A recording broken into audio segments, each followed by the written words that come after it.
अरे क्यों शादी की तूने इससे? तू तो हमारी इकलौती बेटी है बेटा। अरे देखिए बहन जी, मेरे बेटे के लिए कुछ कहने की जरूरत नहीं है। हाँ, हम नहीं आए थे आपकी बेटी का हाथ मांगने। अरे कुछ नहीं करता तो कोई भूखे नहीं मार देंगे आपकी बेटी को। देखिए कितना बड़ा घर है हमारा, और भगवान की दुआ से दूध दही की नदियां बहती हैं। जैसे तैसे कर लोगों के सामने अरेंज्ड मैरिज दिखा घर वाले दोनों की शादी की पार्टी भी दे देते हैं। पार्टी में बुआ सास, अरे भाग कर शादी कर ली थी दोनों ने। लड़की को देखो, शक्ल से तो चालाक लग रही है। क्या? अरे पर रीटा बहन तो बोल रही थी कि दोनों की अरेंज्ड मैरिज है। तभी चाची कहती है, अरेंज्ड? अरे रीटा, अरेंज्ड करती तो कैसे इतने बड़े घर की लड़की लाती? लड़के में है क्या? अरे सिर्फ दिखता अच्छा है ना, पर ना कमाता ना धमाता, उल्टा नशा अलग से करता है। अरे पता नहीं भागी हुई लड़कियां किसी घर में टिकती भी है कि नहीं। दिन बीतते जाते हैं।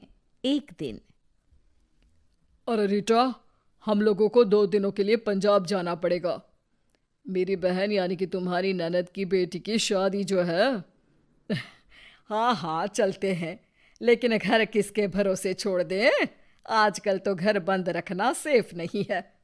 अरे माँ, टेंशन क्यों लेती हो? मैं और नेहा तो घर पर ही रहेंगे ना। अरे हाँ हाँ, तू तो मेरा बेटा है, लेकिन सच कहूँ मुझे इस लड़की पर रत्ती भर विश्वास नहीं है। अरे माँ, नेहा तुम्हारी बहू है। बहू? अरे जो लड़की भाग कर शादी कर सकती है, वो घर पर चोरी भी तो कर सकती है। मयंक को माँ की बात का बड़ा बुरा लगता है। वो नेहा की तरफ देखता है जिसकी आंख में आंसू भरे होते हैं। माँ जी, आप अपनी अलमारी में ताला लगा लो। हाँ हाँ, तो वो तो लगा ही दूंगी, लेकिन कहीं तू घर का बाकी का सामान भी। अरे भाई, भागी हुई लड़की का क्या भरोसा। धीरे धीरे दिन बीतते हैं। एक दिन नेहा घर के बाहर गार्डन में पेड़ों को पानी दे रही थी, तभी पड़ोस की बहू, अरे नेहा, कैसी हो?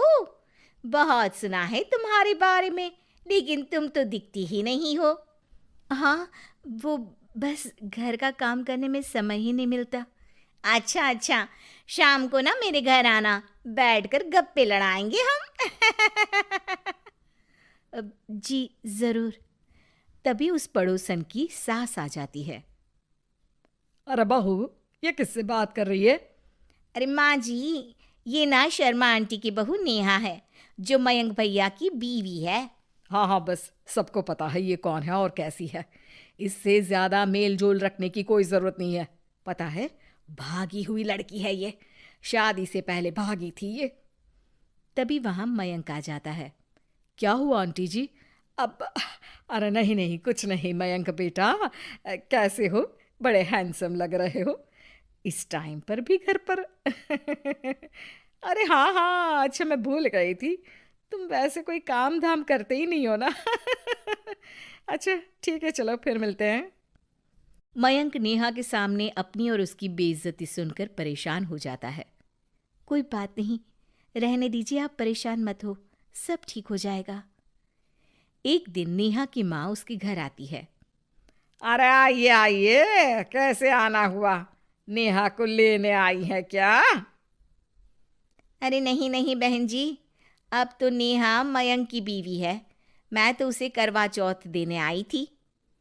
माँ ने सास और नेहा को सोने का सेट दिया, खाने पीने के ढेर सारे सामान देकर कहती है, बहन जी, मैंने ये सब अपनी बेटी की किसी कामकाजी अच्छे पढ़े लिखे परिवार के लड़के से शादी करने के लिए रखा था, लेकिन नेहा को मयंक पसंद था, तो उसकी शादी अच्छे से नहीं कर पाई।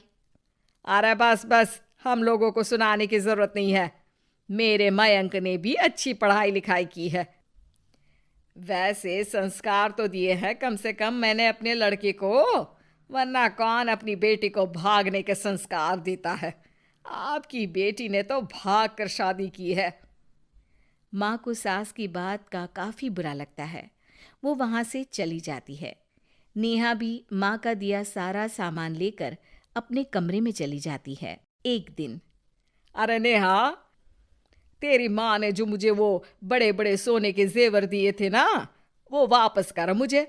उस दिन तो मैंने कुछ कहा नहीं था, जरा ला कर तो दे, मैं अपनी बेटी को दे दूंगी।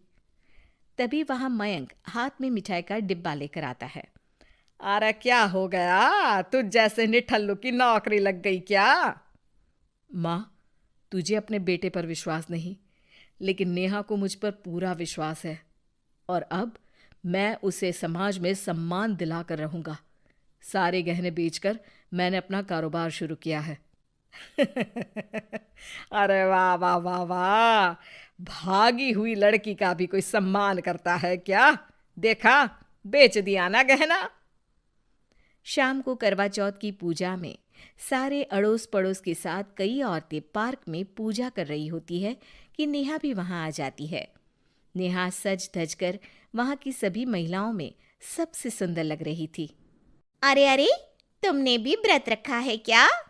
किसके लिए? जिसके साथ भाग कर आई हो उसके लिए। तभी वहां मयंक आ जाता है। हाँ, जिसके साथ भागी है उसके लिए। आप लोगों को शर्म आनी चाहिए। एक औरत होकर एक औरत के साथ ऐसी बातें कर रही हैं। अगर नेहा भागी तो मैं भी तो भागा था। फिर अकेली नेहा क्यों जिम्मेदार हो? वो कम से कम आप लोगों से तो लाख गुना अच्छी है। आप लोगों ने एक अच्छे पैसे कमाने वाले इंसान से शादी की, लेकिन मेरी बीवी ने मुझ जैसे लड़के पर विश्वास कर ना सिर्फ मुझसे शादी की, पर मुझे ठीक राह पर भी लेकर आई। तो हाँ, जितनी नेहा जिम्मेदार है भागी हुई कहलाने को, तो मैं भी भागा हुआ ही हूं। लड़का हूं तो इसका मतलब ये नहीं कि मैं जो करूं वो ठीक हो। सभी को मयंक की बात समझ में आ जाती है। वो नेहा को गले लगाकर साथ में पूजा करने लगते हैं।